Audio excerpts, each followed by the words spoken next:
Assalamualaikum warahmatullahi wabarakatuh.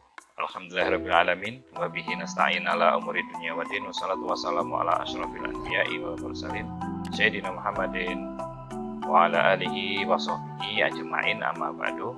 Baik, adik-adik sekalian, mari kita mulai kuliah kita, dan kita pada kesempatan kali ini kita akan membahas tentang fikih muamalah. Jadi fikih muamalah kali ini adalah lanjutan dari semester kemarin, yang mana kita akan membahas atau kita dalam mata kuliah fikih muamalah 2. Dan fikih muamalah 2 ini adalah pengembangan dari fikih muamalah yang pertama. Kenapa? Karena fikih muamalah yang kedua ini kita akan membahas tentang akad atau transaksi yang berkembang di zaman kita ini, gitu ya. Yang mana jual beli itu sudah berkembang sedemikian rupa. Nah, kemudian misalkan sewa menyewa juga berkembang sedemikian rupa, sehingga kita akan mempelajarinya. Dan hal ini juga dapat diterapkan, ya, baik untuk individu kalian sendiri atau di lembaga keuangan syariah yang lain, sehingga kita tahu alurnya uang, dapatnya uang itu dari mana, kita tahu, gitu ya. Nah, materi sekarang adalah tentang baik salam dan baik istisna, gitu ya. Baik salam dan baik istisna. Kenapa? Karena kita akan membahas biar tidak rancu, gitu ya. Saya akan memberikan step by stepnya. Misalkan sekarang itu jual beli dulu kita bahas, dan yang saya pilih dari sekian banyak jual beli itu adalah jual beli salam dan jual beli istisna, gitu ya. Karena apa? Inilah yang banyak dipakai oleh kita, ya. Bahkan hampir tidak ada hampir nggak ada seorang pun yang tidak mengalaminya, gitulah, ya. Juga dipakai di lembaga keuangan syariah, baik di bank ataupun non bank, gitu ya. Nah, maka mari kita lanjutkan kuliah kita pada kesempatan kali ini.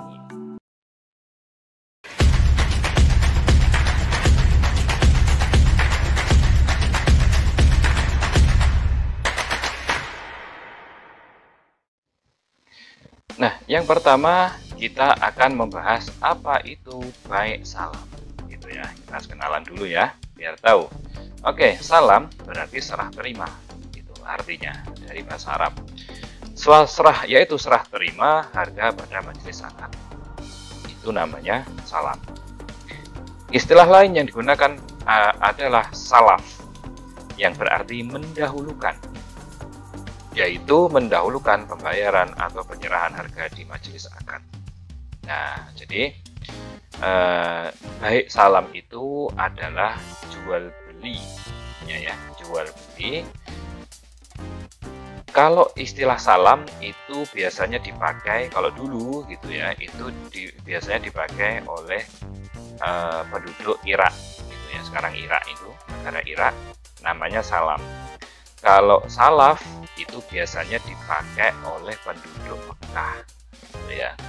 Jadi ini secara nama beda tapi prakteknya sama, gitu.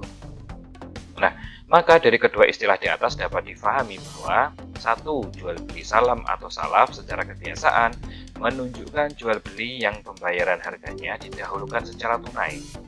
Jadi ngasih duitnya itu di awal, dan penyerahan barang yang dipesan atau dibeli dilakukan secara tangguh, barangnya nanti, intinya gitu. Nah, barang yang dibeli yang kedua, barang yang dibeli belum ada ya, belum ada di situ maksudnya, atau belum wujud. Nah, wujudnya belum ada di situ, atau sudah wujud tapi tidak tertentu, atau barang sebenarnya sudah ada di situ tapi tidak tentu yang mana ini. Tuh. Pisang misalkan satu toko semua pesan pisang dong, gitu. Nah, pisang yang mana ini? Beli pisang dong. Nanti dikirim ya, gitu. Atau bisa dikirim ya, gitu. Pisangnya yang mana ini? Misalkan pisang Ambon, gitu ya. Pisang Ambon banyak banget di situ. Pisang Ambon yang mana ini, kan, gitu kan? Nah, jadi barang tersebut akan diserah terimakan kemudian pada waktu yang telah disepakati. Jadi gitu ya. Yang namanya baik salam itu pesanan. Nah, gitu ya, pesanan. Cuman pesanan yang gimana ini? Nah, gitu. Oke. Landasan. Yang pertama, surat Al-Baqarah ayat 282 yang berbunyi, "Hai orang-orang yang beriman, ya ayyuhalladzina amanu, apabila kamu bermuamalah tidak secara tunai untuk waktu yang ditentukan, hendaklah kamu menuliskannya." Nah, ini bisa dilihat ayatnya di surat Al-Baqarah 282. Kemudian yang kedua ada hadis yang diriwayatkan oleh Bukhari dan Muslim yang berbunyi, "An Abdillahi ibni Abbas radhiyallahu anhu qol, qadama Rasulullah sallallahu alaihi wasallam al-Madinah wa hum yusrifuna fi simar as-sanah wasanatain wasalas." Faqala, nah, Nabi bersabda, "Man aslafa fi syai'in wal yusrif fi kailin ma'lumin wa wasnin ma'lumin ila ajalin ma'lumin." Nah, yang kurang lebih artinya begini. Rasulullah mendatangi Madinah. Mereka, maksudnya penduduk Madinah, melakukan jual beli salaf. Nah, selama 1 tahun, 2 tahun, dan 3 tahun. Jadi ternyata penduduk Madinah itu dulu pesen, tetapi barangnya datangnya setahun lagi atau 2 tahun lagi. Gitu, bayangin. Rasulullah bersabda, "Siapa saja yang melakukan jual beli salaf, lakukanlah jual beli salaf atas barang yang dapat diketahui dengan cara ditakar atau ditimbang dan jangka waktu yang diketahui." Nah, gitu ya. Jadi harus jelas semuanya intinya. Nah, barangnya, harganya, kapan diserah terimakannya harus diketahui. Itu ya. Oke. Yang ketiga, Ibnu Mundir menjelaskan bahwa ulama sepakat bahwa jual beli salam atau salaf termasuk jual beli yang dibolehkan karena adanya kebutuhan untuk melakukannya. Maksudnya di sini ulama bersepakat bahwasanya jual beli salam atau salaf itu boleh. Apa alasannya? Apa sebabnya? Karena adanya hajat, gitu ya. Secara logika, alasannya adanya hajat, adanya kebutuhan untuk melakukan jual beli tersebut. Nah, kalau tadi secara hadis ada, secara Quran ada, walaupun kalau di Quran tidak disebutkan namanya, gitu ya. Oke, selanjutnya ragam jual beli salam. Nah, macam-macamnya ada apa saja sih? Yang pertama, jual beli salam al-asli, yaitu jual beli salam yang dilakukan dua pihak tanpa melibatkan pihak ketiga. Jadi misalkan saya datang ke orang yang saya tahu dia misalkan jualan mangga misalkan gitu ya, saya beli atau pesen mangga gadung yang belum matang karena saya akan bawa ini untuk misalkan gitu ya, saya akan bawa rencana saya akan bikin oleh-oleh gitu kan. Nah, mangganya belum ada di situ misalkan, atau sudah ada tapi banyak banget gitu kan, saya nggak tahu yang mana ini mangganya gitu kan gitu. Nah, terus disanggupi. Nah, maka saya kan langsung ke pedagangnya itu, nggak pakai pihak ketiga. Kemudian yang kedua, jual beli salam al-muwazi, yaitu jual beli salam yang dilakukan dua pihak secara paralel. Pihak yang menerima pesanan menggunakan jasa pihak lain atau pihak ketiga untuk mewujudkan barang yang dipesan. Jadi, misalkan saya ke penjual mangga tadi, gitu ya. Ternyata mangganya di situ nggak ada. Terus saya nggak tahu mau beli mangga di mana ini yang bisa saya percaya. Nah, kemudian saya tetap pesan sama dia, saya butuh mangga gadung, gitu ya. Sekian, berapa kilo diantar ke rumah saya, misalkan 2 hari lagi atau 3 hari lagi atau seminggu lagi dan seterusnya. Nah, mangganya nggak ada di situ. Nah, ternyata dia pesan lagi ke orang lain. Misalkan ke yang punya kebun misalkan gitu. Nah, itu namanya paralel, ada pihak ketiga. Oke.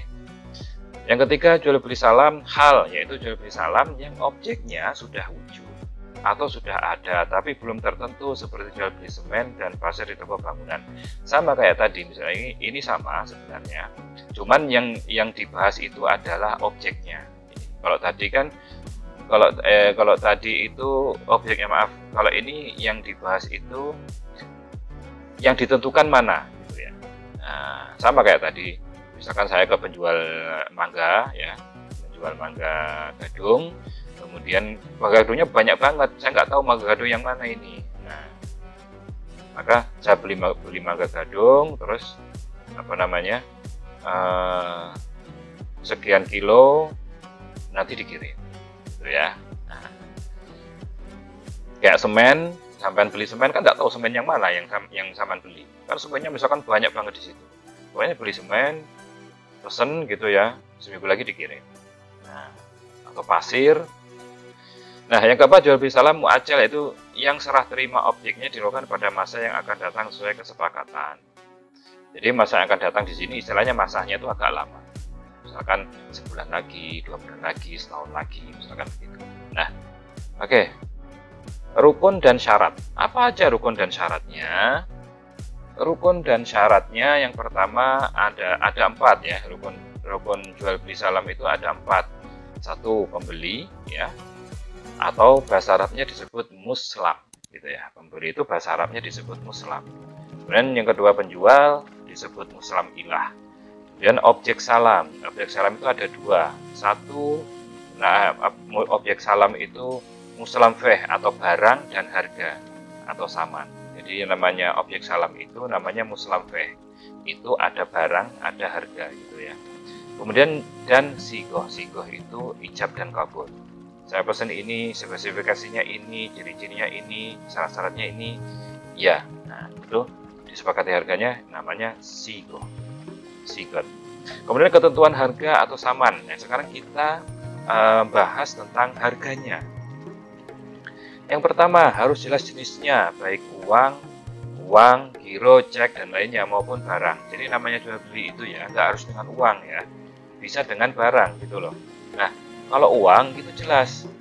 Uang kan nggak hanya uang kertas yang ada sama kita itu. Yang dianggap mana gitu loh. Yang dilegalkan pemerintah mana?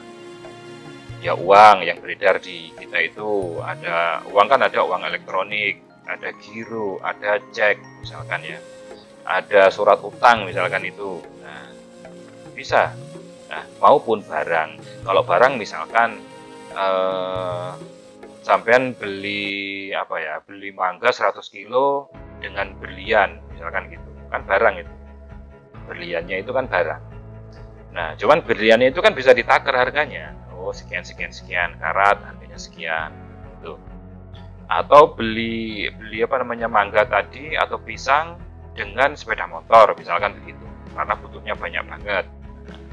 Bisa, namanya juga barang, harus jelas jenisnya, jenis harganya itu harus jelas. Kemudian yang kedua, jumlah model harus diketahui kuantitas dan kualitasnya. Lah, jumlahnya harus diketahui.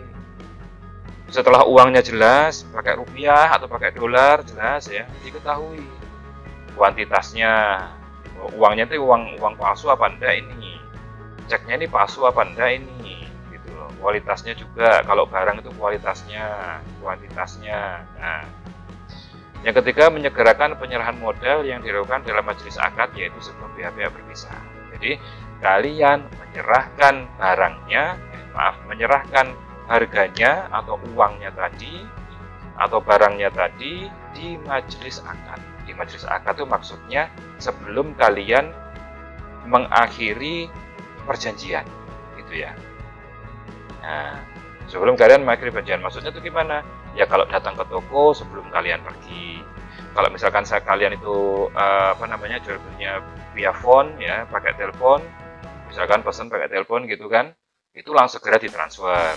Kalau misalkan pas chattingan, pakai chatting ya, itu ya segera ditransfer, misalkan begitu. Bukan penyerahannya itu jangkanya nanti ya, penyerahannya setahun lagi, uangnya misalkan seminggu lagi atau gimana, enggak ya. Jadi segera dibayarkan harganya itu di majelis akad. Di majelis akad itu ya ketika transaksi itu. Nah, atau setelahnya, tapi ya nggak lama-lama gitu ya. Dan selanjutnya ketentuan barang atau muslam feh. Muslam feh. 1, harus diketahui jenisnya. Jenisnya apa? Misalkan mangga gadung. Tipenya kalau barangnya yang bertipe misalkan ya. Kuantitasnya mangga gadung yang misalkan belum matang gitu ya. kualitasnya misalkan menggadung berapa puluh kilo misalkan begitu, atau pisang misalkan gitu, atau pasir tadi, atau semen misalkan ya. Kemudian yang kedua, harus terhindar dari riba, baik fadl maupun riba nasa. Nah, ini apa itu riba fadl dan riba nasa? Silakan ditonton atau lihat penjelasannya di video yang lain ya, di pembahasan tentang riba. Kemudian selanjutnya yang ketiga, barang yang dipesan harus dapat ditentukan. Jadi harus ditentukan yang ini. Kalau nggak bisa ditentukan gimana ya? Ya nggak bisa, nggak tertentu nanti barangnya. Harus bisa ditentukan. Yang keempat, penyerahan barang dilakukan di kemudian hari yang telah disepakati. Jadi barangnya itu diserahkan di kemudian hari yang disepakati. Entah seminggunya atau di hari Minggu depan, bulan lagi, tanggal berapa misalkan gitu. Nah, yang kelima, yang dipesan harus berupa barang yang ada bandingannya di masyarakat atau pasar. Jadi ini ketentuan barang ini ya istilahnya ya bisa dicari gitu loh. Kalau nggak bisa dicari gimana? Gitu kan. Ya barangnya harus bisa dicari, harus ada di pasar lah, di pasaran lah ya. Nah, kalian nggak ada di pasaran terus gimana? Mau diada-adakan ya gimana nanti? Mangga yang gacet gini misalkan. Nah, kalau pisang masih banyak yang gandeng gini, kalau mangga gimana? Gitu ya. Yang keenam, jual beli salam bersifat pasti, yaitu mengikat antara kedua belah pihak dan tidak ada khiyar. Jadi itu langsung mengikat. Ketika kalian berpisah, sepakat berpisah, itu mengikat, gitu ya. Dan tidak ada khiyar. Maksudnya setelah datang sesuai spesifikasi, gitu loh. Barangnya itu sudah datang sesuai spesifikasi. Ternyata kalian melihatnya, loh, kok gini ya, gitu. Kok saya jadi nggak seneng ya gitu, misalkan gitu. Kok jadi nggak srek ya? Nggak boleh itu dibatalkan. Sampean sebagai pembeli nggak boleh membatalkan itu. Gitu ya, nggak boleh membatalkan. Ketika sudah jelas, terus mengikat. Ya, barang yang datang ya itu sudah. Gitu loh. Ternyata kok jelek ya, gitu. Yang jelek apanya? Wong sudah sesuai spesifikasi gitu. Kecuali kalau nggak sesuai spesifikasi, nanti ada aturannya sendiri, gitu ya. Kemudian yang ketujuh, harus disepakati mengenai serah terima barang. Jadi disepakati penyerahannya di mana, kemudian kapan gitu ya. Harus disepakati, jelas itu. Nah, selanjutnya berakhirnya baik salam. Jadi ada akhirnya baik salam itu, enggak tiba-tiba terus berlaku terus mengikat terus, enggak. Ada berakhirnya kapan? Satu, penjual menyerahkan objek yang dipesan kepada pembeli atau wakilnya. Ketika barang sudah diserahkan, ya selesai. Baik salamnya selesai. Kemudian yang kedua, apabila barangnya tidak sesuai dengan deskripsi pada saat akad, maka pembeli dapat, nah ini kalau tidak sesuai deskripsi ya, tidak sesuai syarat yang diajukan ya, nah datang ternyata kok beda gitu ya. Satu, meminta penggantian barang dengan mengembalikannya ke penjual. Jadi sampean menuntut istilahnya ya, meminta atau menuntut kepada penjual untuk menghadirkan yang sesuai spesifikasi yang kalian minta. Yang kedua, melakukan pembatalan akad salam. Jadi kalian, udah kalau gini saya nggak bisa, nggak sesuai spesifikasi, nggak bisa dong, gitu. Maka penjual wajib mengembalikan harga atau uang kepada pembeli. Nah, kalian minta sini uangnya lagi. Mau saya pesannya gini-gini kok yang datang begini-begini, gitu kan? Nah, ketika ibro atau pembeli membebaskan pihak penjual dari kewajiban untuk mewujudkan barang yang dipesan. Jadi maksudnya, ketika barangnya datang, loh kok nggak sesuai ya, terus kalian lihat penjualnya mungkin kasihan gitu ya, terus ya sudahlah mau gimana lagi, terus juga pesan lagi juga susah, mau dibongkar lagi juga atau mau dibuang sayang gitu, mau dituntut juga orangnya kasihan misalkan, ya sudahlah tidak apa-apa gitu. Nah, boleh, namanya ibro ya. Yang keempat, melakukan akad khiwalah, yaitu pihak pembeli mengalihkan hutangnya kepada pihak lain. Maksudnya apa? Mungkin barang kalian itu diasurasikan, katakan gitu. Ketika barang itu mau diantar ke sampean, ternyata barang itu hilang, rusak, atau dicuri orang, atau dan lain sebagainya. Nah, dan itu ada asuransinya, maka boleh sampean itu mengalihkan tanggung jawab itu kepada pihak yang ketiga, pihak asuransi tadi. Itu ya. Nah, oke. Yang kedua, sekarang kita akan membahas tentang baik istisna.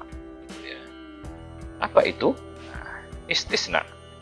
Secara etimologis berarti membuat atau menciptakan. Secara terminologis yaitu akad yang meminta seseorang untuk membuat sebuah barang tertentu dalam bentuk tertentu, atau akad yang dilakukan dengan seseorang untuk membuat barang tertentu dalam tanggungan. Nah, intinya kayak sama kan? Jadi kita pesen, intinya begitu ya. Kita pesen sama orang untuk membuat barang. Kita pesen sesuatu untuk sebuah barang. Nah, nanti persamaan dan perbedaannya gimana kita akan bahas di akhir nanti ya. Nah, maka akad istisna dalam mazhab Hanafi tidak lepas dari perbedaan dalam mengidentifikasinya. Maaf, apakah termasuk jual beli atau janji atau sewa? Maksudnya gini, yang orang pesan itu apakah jual beli maksudnya? Tapi kalau jual beli kan barangnya nggak ada, gitu loh. Tuh. Yang kedua, apakah itu janji yang namanya istisna ini? Kan barangnya belum ada. Kalau salam tadi kan barangnya sebenarnya sudah ada. Mangga, sebenarnya mangganya sudah ada gitu kan. Apalagi misalkan pisangnya sebenarnya sudah ada.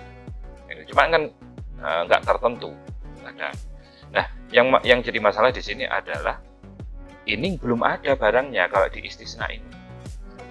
Mobil misalkan, mobilnya belum ada. Nah, apakah termasuk jual beli? Lah jual beli kok barangnya belum ada, kan gitu. Atau janji, kalau janji berarti janji membuatkan, gitu kan. Atau masuk sewa, kalau janji kok janji ada uangnya, gitu kan. Janji kan kadang nggak awalnya asalnya kan nggak boleh ada uangnya, gitu, cuma janji dong. Atau sewa, jadi misalnya kan aku nyewa tenagamu untuk membuatkan ini, anak-anak kan gitu. Nah, ini masuk mana ini? Nah, itu dalam mazhab Hanafi berbeda pendapat, gitu ya, berbeda pendapat. Cuman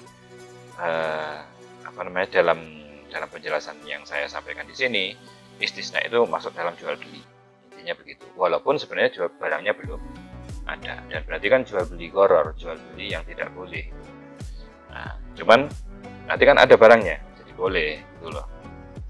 Dalilnya apa sih? Yaitu adalah hadis yang menyatakan bahwa Rasulullah SAW meminta untuk dibuatkan cincin. Nah, cincinnya kan belum ada. Terus Nabi minta, buatkan cincin untuk saya. Berarti kan ukurannya sesuai jarinya Nabi, misalkan. Terus bahannya sesuai pesanan Nabi, modelnya sesuai keinginan Nabi. Jadi gitu ya. Nah, ini disampaikan oleh dalam kitab Al-Bada'i As-Suna'i karya Al-Imam Al-Kasani, gitu ya. Jadi yang namanya dalil ini berlandaskan dari perbuatan Nabi, bukan sabdanya, berdasarkan perbuatannya Nabi. Kemudian rukun jual beli istisna apa saja? 1. Mustasni. Jadi jual beli itu ada mustasni atau pembeli.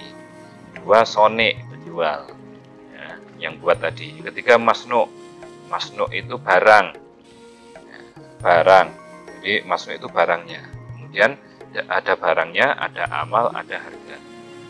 Kalau salam tadi kan barang sama harga. Kalau ini ada tambahan pekerjaan. Karena kan belum ada, harus buat, butuh keahlian. Nah, gitu kan. Kemudian yang keempat, sigoh. Sigoh itu ya ijab kabul tadi. Sepakat, sudah. Oke, gitu ya. Nah, selanjutnya ketentuan baik istisna. Apa saja? 1. Ketentuan baik istisna mengenai barang dan serah terimanya. Jadi di sini yang dibahas dalam baik istisna itu adalah mengenai barang dan serah terimanya. Serah terima barang tersebut, gitu loh. Yang pertama, barang yang dipesan harus jelas spesifikasinya. Jelas ya, harus jelas. Ini dalam setiap transaksi ini pasti seperti ini. Barangnya harus jelas. Pesan apa kan harus jelas. Kemudian yang kedua, barang yang dibeli harus barang yang boleh dimiliki dan dimanfaatkan sesuai syariah serta peraturan perundang-undangan yang berlaku. Nah, gitu ya. Tidak bisa sampai pesan alkohol. Kan itu kan tidak ada awalnya, terus diracik kan gitu kan. Nah, maksudnya itu istisna gitu dibuat dulu. Misalkan pesan apa lagi ya, yang nggak boleh. Sabu-sabu misalkan, nggak bisa, nggak boleh kan. Kemudian selanjutnya ketika tidak boleh ditentukan waktu serah terima barang. Maksudnya itu jelasnya kapan tidak boleh. Jika terdapat kesepakatan yang tentang waktu serah terima barang, maka yang berlaku adalah ketentuan akad salam. Kalau sampean menentukan tanggal sekian, bulan sekian harus selesai, gitu kan? Nah, itu nanti jatuhnya akad salam. Nah, termasuk kewajiban bayar harga secara tunai. Kalau akad salam berarti harus secara tunai di awal bayar. Terus yang boleh gimana akad istisna? Misalkan saya tunggu sebulan lagi. Gitu ya. Kalau tadi saya kasih contoh di akad salam yang sebulan lagi berarti tanggal 30 atau tanggal 15-nya gitu ya ditentukan tadi. Kalau yang baik istisna ini misalkan 3 bulan lagi, 6 bulan lagi, misalkan gitu ya, 6 bulan lagi. Nah, jadi 6 bulan lagi itu kan bulan ke-6 tidak tahu di tanggal berapa kan. Jadi waktu serah terimanya barang itu ancer-ancer saja, bukan spesifikasi waktunya. Nah. Kemudian selanjutnya ketentuan yang lain akibat hukum jual beli istisna. Apa yang hukum yang berakibat dari jual beli istisna itu? Satu, hak dan kewajiban pemesan serta pembuat timbul pada saat akad dilakukan. Jadi ya, ketika sampean pesan, saya pesan buatkan rumah misalkan, gitu ya, sama Pak Tukang. Ya. Nah, hak dan kewajiban pemesan serta pembuat timbul. Jadi ketika pesan itu hak dan kewajibannya timbul. Maksudnya apa? Haknya saya itu dibuatkan, haknya yang dipesan itu ada uang, misalkan DP, misalkan katakan gitu ya, uang muka atau ansuran pertama, atau apa misalkan sudah diberikan barang, atau ada surat apa istilahnya, tanda jadi gitu ya, tanda jadi pesan, entah itu surat entah itu uang sekian, terserah gitu ya. Dua, sifatnya adalah mengikat dan tidak dapat dibatalkan secara sepihak setelah penerima pesanan memulai mengerjakan apa yang sudah dikerjakan. Nah, jadi begini, kalau salam tadi itu ketika selesai akad gitu ya, ketika selesai akad, selesai perjanjian tadi, misalkan belum dibuat, boleh dibatalkan. Tidak boleh dibatalkan, tidak boleh dibatalkan. Tapi kalau istisna ini, misalkan kalian sudah sepakat gitu ya, belum ngasih uang, ya kan, uangnya kan nanti boleh kalau istisna ini. Nah, maka ternyata kalian kapan ya, besok misalkan, terus, kayaknya kok saya ini ya nggak jadi aja, gimana ya? Nah, boleh batalkan, kan belum buat ya. Kecuali kalau sudah mulai mengerjakan ya. Nah, kecuali sudah mulai mengerjakan, itu nggak boleh, gitu ya. Jadi dia itu mengikat. Nah, dan tidak dapat dibatalkan secara sepihak setelah penerima pesanan memulai mengerjakan. Itu tidak bisa. Nah, contoh yang lain yang sering biasanya gini. Misalkan mau mengadakan acara, saya pesen jajan ini, ya, pesen jajan misalkan dengan spesifikasi begini. Nah, acaranya itu misalkan seminggu lagi. Kemudian begini, kan jajannya belum dibuat, nggak mungkin jajannya dibuat sekarang kan, dibuatnya masih nanti di hari H atau sehari sebelumnya, katakan begitu. Nah, ternyata saya belum ngasih apa, cuma ngomong toh iya gitu. Nah, saya belum ngasih apa-apa uang. Nah, ternyata 3 hari lagi saya membatalkan acara itu. Nah, boleh itu ya. Kemudian saya telepon si ininya, misalkan si yang saya pesen jajan di situ. Telepon, tidak jadi Bu. Kenapa? Karena ini acaranya batal gitu, misalkan. Nah, boleh. Tapi kalau sudah dibuat terus sampean batalkan, nah itu ya nggak boleh. Bayangkan betapa kasihannya dia, ya kan? Belum dikasih uangnya, belum lunas. Kalau salam tadi kan sudah lunas di awal, ini belum lunas, dibatalkan. Padahal dia sudah habis banyak kan gitu.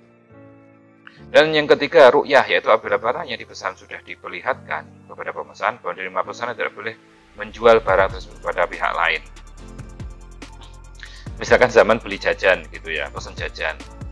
Jajannya tuh istilahnya ya sudah mau selesai lah gitu. Kalian foto, posting, saya jual misalkan lemper gitu. Loh, kok sampai jual lagi padahal itu belum selesai, sama sudah jual lagi. Nah, gitu ya, tidak boleh. Selanjutnya, khiyar, yaitu pemesan tidak memiliki hak khiyar, yaitu pilihan untuk menolak atau menerima barang jika barang yang dibuat telah sesuai dengan deskripsi yang disepakati dalam akad. Ketika itu datang, ketika barangnya datang, ya kan, sudah sesuai deskripsi, terus kalian nggak mau melunasi pembayaran. Oh, nggak bisa, ya. Itu nggak bisa, nggak boleh. Atau membatalkan kontraknya, nggak bisa. Itu ya. Selanjutnya, perbedaan salam dan istisna. Nah, ini perbedaannya. Satu, perbedaan yang memiliki kebutuhan. Nah, akad salam digunakan karena adanya kebutuhan bagi penjual, yaitu mereka membutuhkan dana mendesak untuk memenuhi kebutuhan diri dan keluarganya atau kelangsungan usahanya. Jadi, dari segi kebutuhan ya bagi penjual, salam itu uang yang pertama yang dilunasi di awal transaksi tadi itu dibuat modal gitu loh. Nah, kebutuhannya begitu dia, karena dia nggak punya modal, makanya pakai akad salam tadi. Nah, sedangkan akad istisna dilakukan dalam ranah bisnis yang masing-masing pihak mengharapkan adanya keuntungan, maka kebutuhannya berada pada sisi pemesan, bukan karena kebutuhan pihak yang menerima pesanan. Jadi sampean pesannya itu, uangnya itu nggak di awal gitu loh. Bisa di awal sedikit, di tengah, kemudian di akhir. Bisa nanti di akhir langsung gitu. Itu namanya istisna gitu ya. Berarti si penjual ini dia tidak butuh modal untuk mengerjakan apa yang kalian pesan. Nah gitu ya. Pada selanjutnya, perbedaan konsep, yaitu akad salam lebih diindikasikan kedekatannya kepada akad mudharabah atau bagi hasil, dan akad istisna diindikasikan kedekatannya dengan akad ijarah. Jadi ini lebih kecondongan saja ya, kecondongan bahwasanya akad salam itu lebih dekat gitu ya, lebih dekat kepada bagi hasil tadi. Sedangkan akad istisna itu lebih dekat kepada akad sewa. Seakan-akan kalau sewa kan boleh kan, maksudnya sampean tukang gitu ya, sewa tukang, jasa sewa tukang, nah, untuk memperbaiki rumah misalkan gitu. Nah, kalian kan nggak harus bayar di awal, boleh di tengah, boleh di akhir nanti, bahkan kadang ya di akhir minggu gitu kan, di hari Sabtu gitu. Nah, itu ya. Kemudian yang ketiga, pembayaran harga dalam akad salam wajib dilakukan secara tunai di majelis akad, dan akad istisna tidak wajib dilakukan secara tunai, boleh dibayar tangguh atau angsur. Nah, itu perbedaannya. Yang keempat, akad salam, lihat fatwa DSN UMI nomor 5 tahun 2000. Nah, silakan lihat di fatwa DSN UMI ya. Dan akad istisna nomor 6 tahun 2000. Silakan dilihat. Yang kelima, contoh akad salam dapat diterapkan pada barang jadi yang alami, mangga, pisang gitu ya, barang jadi yang alami. Apalagi kayu, pesan kayu misalkan, barang jadi yang alami. Sedangkan istisna diterapkan pada barang yang membutuhkan produksi dari mentah menjadi barang seperti mobil, usaha manufaktur. Bayangin sampean kalau kontraktor buatkan, misalkan pemerintah ini buatkan jembatan gitu. Ternyata khiyar, maksudnya hak opsional, bisa melanjutkan, bisa enggak. Saya enggak mau jembatan ini, ya enggak bisa. Yaitu jembatannya gitu, selama sesuai spesifikasi gitu loh. Kerajinan alat rumah tangga, rumah gitu kan, dan yang lainnya ya. Ini untuk industri-industri gitu kan, yang mana mengubah dari barang mentah menjadi barang jadi. Memang dibutuhkan akad ini gitu, akad istisna ini. Nah, ini adalah perbandingan salam dan istisna. Nah, dapat dilihat ini ya, di tabel ini dari subjek, barang, harga, sifat, kontrak. Ada subjek, salam, istisna, keterangan. Nah, dari segi barang, namanya mustalam feh dan masno. Kalau istisna, masno. Keterangannya, barang ditangguhkan dengan spesifikasi, sama-sama ditangguhkan. Harga dibayar saat kontrak. Kalau istisna, salam dibayar saat kontrak. Kalau istisna bisa saat kontrak atau angsur atau di kemudian hari. Gitu ya. Keterangan cara penyelesaian pembayaran merupakan perbedaan utama antara salam dan istisna. Jadi gitu ya. Yang ketiga, secara sifat, salam mengikat secara asli. Jadi dari awal mengikat, Istisna mengikat secara ikutan tadi ya. Secara ikutan itu kalau mulai dipesan baru tidak boleh dibatalkan. Tapi kalau belum dipesan, pesanannya belum dibuat, dibatalkan bisa. Karena pada hakikatnya uangnya juga belum dikasihkan, atau dikasihkannya sedikit. Ya. Salah mengikat semua pihak sejak semula. Nah, keterangannya. Sedangkan istisna menjadi pengikat untuk melindungi produsen sehingga tidak ditinggalkan begitu saja oleh konsumen secara tidak bertanggung jawab. Jadi jangan sampai kalian kalau lagi akad istisna pesan barang ya yang dapat dibayar di akhir, barang sudah dibuat kalian membatalkan. Jangan sampai. Dolim itu namanya ya. Dolim. Kasihan. Kontrak paralel, salam paralel aja ada ya. Salam paralel itu yang pakai pihak ketiga kan tadi. Istisna paralel juga bisa. Nah, pakai pihak ketiga. Nah, baik salam paralel maupun istisna paralel sah asalkan kedua kontrak secara hukum dapat terpisah. Maksudnya istisna ya dipisah, salam juga dipisah. Itu boleh dan sah. Oke adik-adik sekalian, ini yang dapat saya sampaikan pada kesempatan kali ini. Kurang lebihnya mohon maaf, dan kalau ada yang salah ataupun yang kurang, silahkan